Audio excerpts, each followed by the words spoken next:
అదేవిధంగా జిల్లా నలుమూల నుంచి విచ్చేసినటువంటి జనసేన పార్టీ కార్యకర్తలకు, తెలుగుదేశం పార్టీ కార్యకర్తలకు నమస్కారాలు తెలియజేసుకుంటున్నా. ముఖ్యంగా నేను 4 మాటలు మాట్లాడదలుచుకున్నా. మన ముందున్నటువంటి ఈ పరిశ్రమ ఏదిది? ఏం పరిశ్రమ? మన మాజీ ముఖ్యమంత్రి ప్రియతమ నేత నారా చంద్రబాబు నాయుడు గారిది.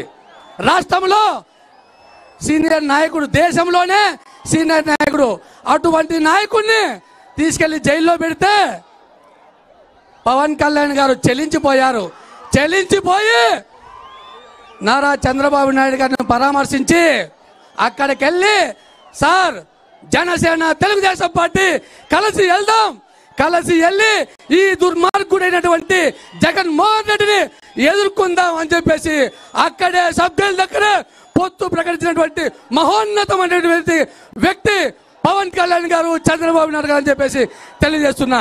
అటువంటి మహోన్నతమైనటువంటి వ్యక్తులు ఈ రాష్ట్రం కోసం ఎన్నో త్యాగాలు చేశారు, ఎన్నో ఉద్యమాలు చేశారు.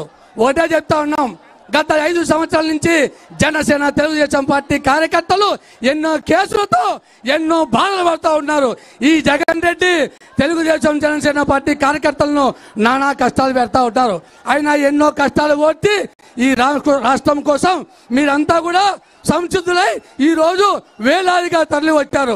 ఒకటే చెప్తా ఉన్నాం, జగన్ రెడ్డి నువ్వు సిద్ధం అంటా ఉన్నాం, మేము యుద్ధం చేయడానికి సిద్ధంగా ఉన్నాం, నిన్ను గద్దెదించడానికి సిద్ధంగా ఉన్నాం.